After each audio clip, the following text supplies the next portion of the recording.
memanggil arwah dan ada penghormatan arwah. Yang pertama, dipercaya ada kehidupan setelah kematian. Kedua, dipercaya bahwa arwah orang yang meninggal bisa menjadi pengantara antara Allah dan manusia.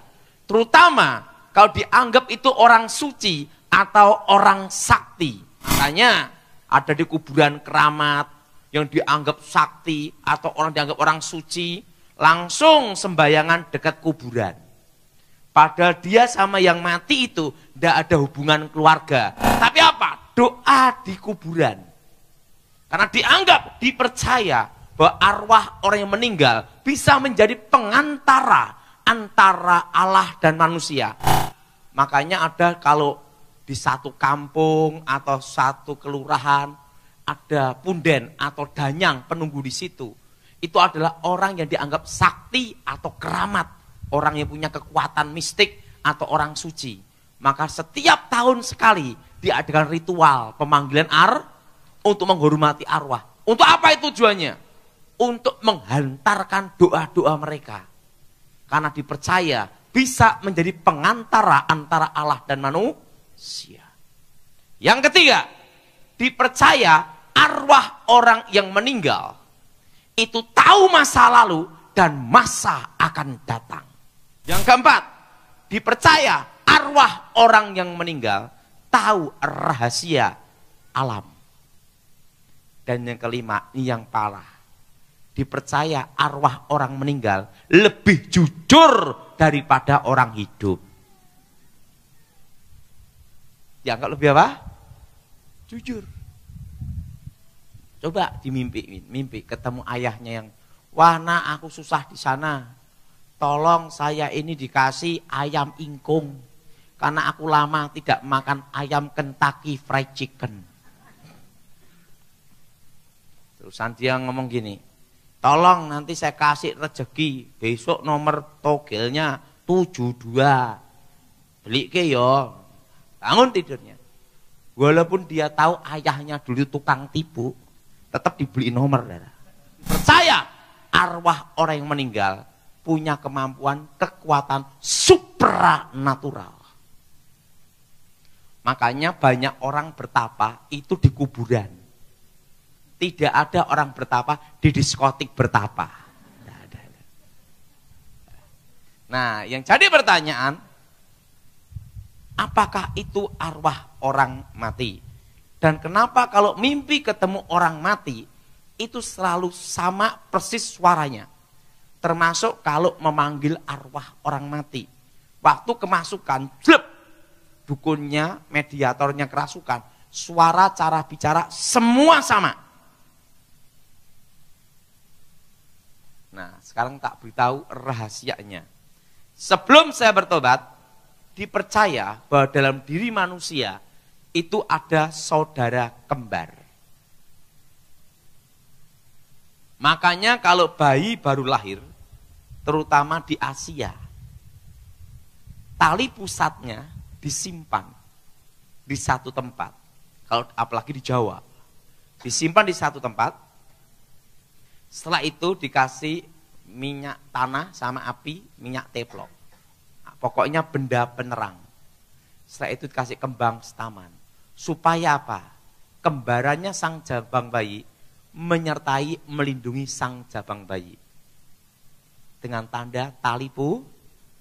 Nah, kepercayaan itu sampai sekarang masih ada.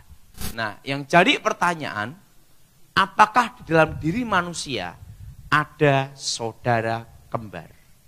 Sebelum saya bertobat, saya punya paham itu namanya sedulur papat limo panjer. Bahwa dalam diri manusia ada saudara kembar. Nah, saya kasih tahu rahasianya. Sebelum si bejo sebesar ini, pasti pernah menjadi seorang bayi. Sekarang bayi, Nggak mungkin bayi lahir langsung haleluya, bubar. Waktu dia lahir, langsung di sini ada setan. Wah. Kenapa ada setan? Ingat, Iblis seperti singa yang mengaum-ngaum mengelilingi kita. Di sini ada malaikat. Haleluya. Haleluya. Malaikat haleluya ini halilintar. Waktu usia 1 tahun, maka roh setan ini akan membentuk seperti dia 1 tahun. Tapi malaikat tidak berubah bentuk. Kenapa ada malaikat? Karena orang tuanya orang Kristen. Malaikat Tuhan berkemah di sekeliling kita. Amin. Waktu usia 7 tahun, maka roh ini membentuk seperti dirinya, sama 7 tahun. Tapi malaikat tidak berubah bentuk. Usia 17 tahun, roh ini membentuk dirinya 17 tahun. Tapi malaikat tidak berubah bentuk. Usia 18 tahun murtad menyangkal Yesus. Dia bertapa belajar ilmu mistik batin. Sekarang gini. Malaikat pulang. Kenapa? Menyangkal. Waktu dia bertapa, maka yang pertama kali dia lihat adalah ini. Roh yang wujudnya sama dengan dia. Makanya orang belajar meditasi atau belajar untuk ilmu ngeraga sukma, tahap dasar yang pertama kali dia lihat waktu belajar ngerogo sukmo, mecat rogo, yang pertama kali lihat adalah dirinya sendiri. Nah, ada di sini. Dan roh ini pula yang pertama kali masuk untuk menghubungkan roh-roh yang lain. Dan roh yang lain itu masuk semua sini. Nah, usia 70 tahun dia mati. Innalillahi, mati gini. Karena dia tidak percaya Tuhan, tidak dalam Tuhan, langsung arwahnya menuju dunia orang mati. Karena dia tidak percaya Tuhan. Tetapi di kuburannya adalah roh ini. Yang wujudnya sama dengan ini. Karena roh ini mendampingi sejak lahir. Dan roh ini pula yang mendatangi anak cucunya ini semua. Makanya suaranya bisa sama. Nah, dulu sebelum saya bertobat, pada waktu mempelajari ilmu pembangkit arwah, misalnya ini mati. Sekarang gini. Ini matranya diucapkan, dipanggil. Set. Ini masuk ke jasadnya. Set. Ini bisa dikendalikan dari jarak jauh. Jelas? Ini sering digunakan untuk apa? Santet. Jelas? Jelas? Yang roh wujudnya sama dengan ini. Mendatangi untuk teror. Nakut-nakutin. Jelas? Jelas? Nah, atau sebelum saya bertobat, baca mantra gedruk 3 kali.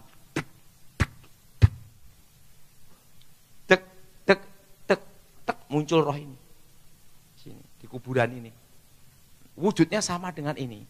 Ya, inilah dulu sebelum saya bertobat, yang saya mintain nomor SDSB.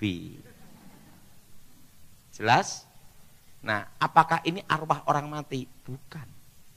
Tapi roh setan yang mendampingi dia sejak lahir. Makasih.